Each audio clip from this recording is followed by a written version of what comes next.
Before the break, we aired the first part of our interview with Corning Chairman and CEO Wendell Weeks and Apple CEO Tim Cook. But we had a lot more to talk about, so take a look. Gentlemen, got some good news from the FDA.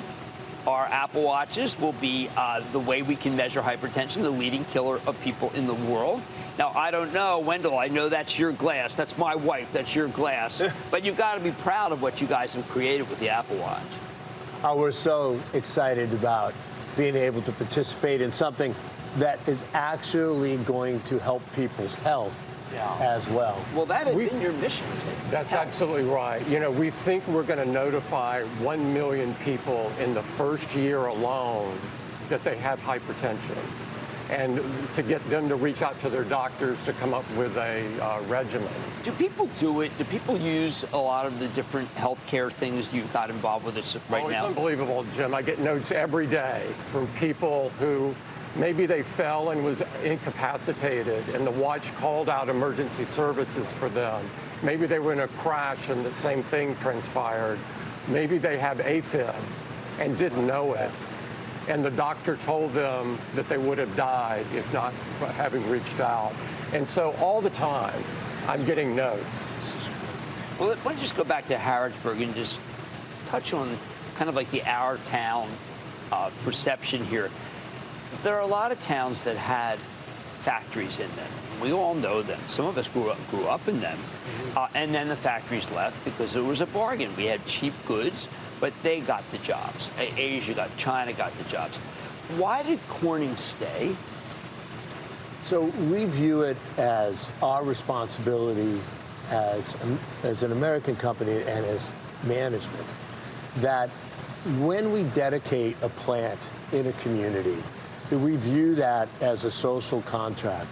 Like, for instance, we opened this plant in 1952, actually to do some Cold War products. But then we shifted it to ophthalmic, a new invention from ourselves to do photochromics.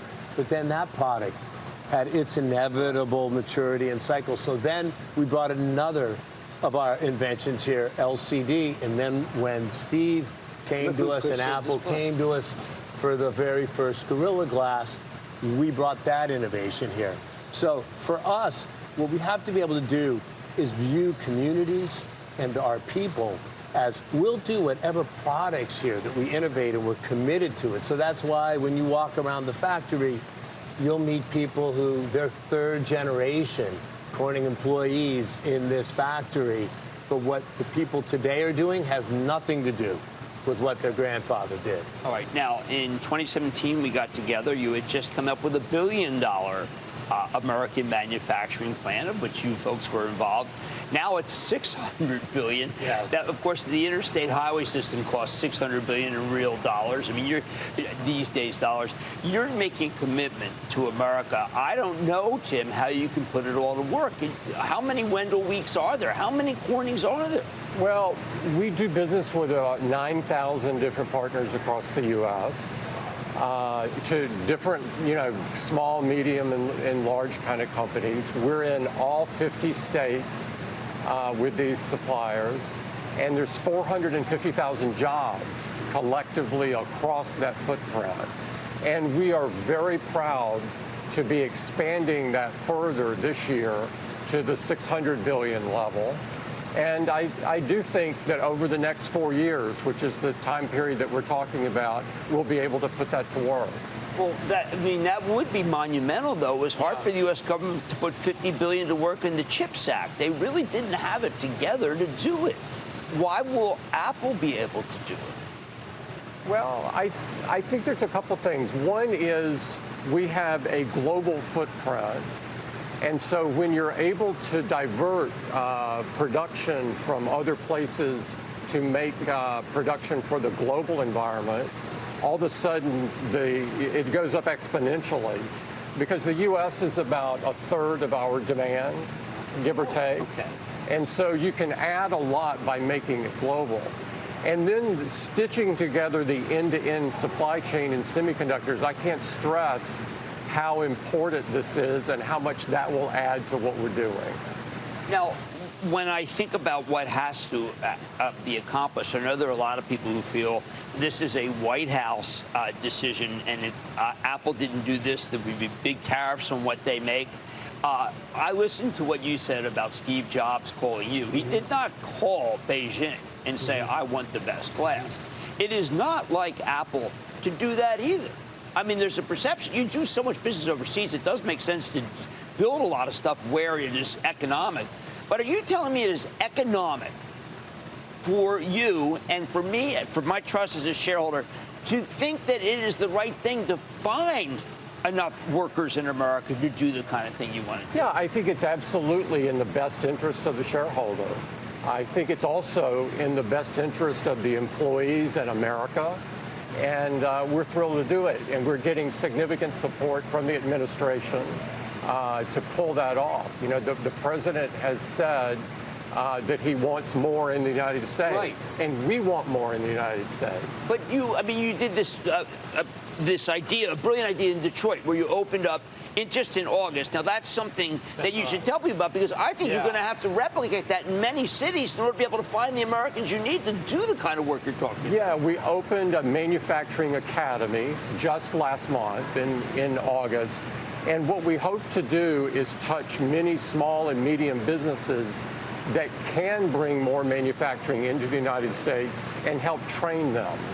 Now, how about you, Wendell? I mean, you have always been committed. I mean, it goes without saying, because you're probably maybe one of the most important, if not the most important American manufacturer over multiple years. Are there things that you can bring back? Are there things that you will bring back because of what Tim is doing? Absolutely. It's one of the reasons we're here today.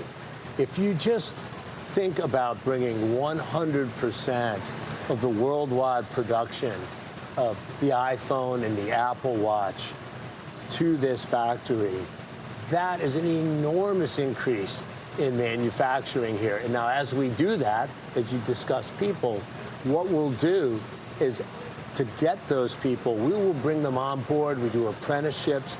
We do both classroom. We have to train folks into the skill sets required to do products as complicated as we need to do for Tim. Well, you did say at one point in a terrific interview that that you can lose it. You can lose that skill, that if you decide to let it rot, it goes away. You never did, but you've seen other industrialists who really just say, you know what, I'm fed up with America. I'm going away. Is that turning, and if we have a level playing field, is this a better place to make things than anywhere else in the world?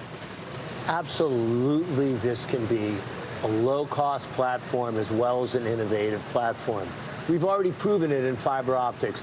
The world's lowest cost manufacturing site, the world's, is in North Carolina to make fiber optics. Now, it helps. North Carolina. Yeah, we invented fiber optics, but the two largest and lowest cost plants in the world are both in North Carolina, and they're both Corning plants. And so this is very doable, but like we're doing here, it takes innovation. And that's what Tim and I are doing together. We're going to bring together these joint teams, an innovation center, to do just that. And so, Tim, you grew up in Mobile, Alabama, small town. They had you made literal ships, literal, the L-I-T-T-O-R-L, a kind for the Navy, but you had a big international paper plane. There was a giant employer there. That goes away. That went away. What do you do? What was the social compact with the people who worked there?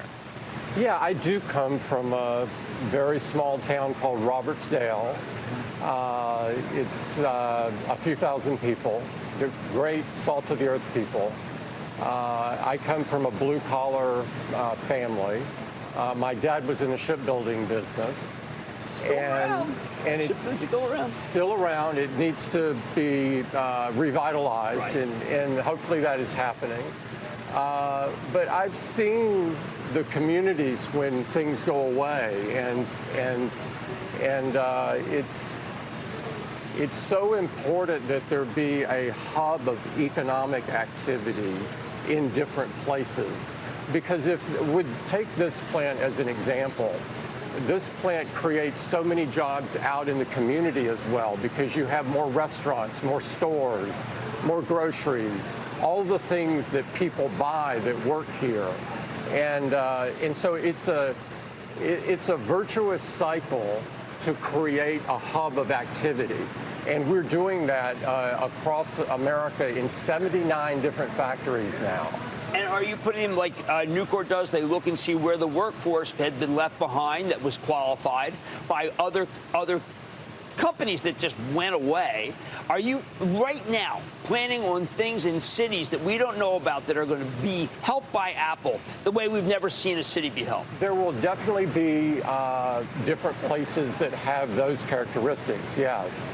Well, that'll be magic. Yes. That'll be magic. Yes. Well, look, I want to thank you, Wendell Weeks, who's the CEO of Corning. Thank you for this, by the way. And Tim Cook. Made right here in Harrisburg, Kentucky, Jim. Well, a lot of great things are made here. Thank you, gentlemen. Coming up, could the Bluegrass State help make you some green Kramer's boots on the ground in Kentucky? For an inside look at the American glassmaker powering the future of tech. Next. Don't miss a second of Mad Money. Follow @Jim Cramer on X. Have a question? Tweet Cramer. #MadMentions. Send Jim an email to madmoney@cnbc.com or give us a call at 1-800-743-CNBC. Miss something? Head to madmoney.cnbc.com.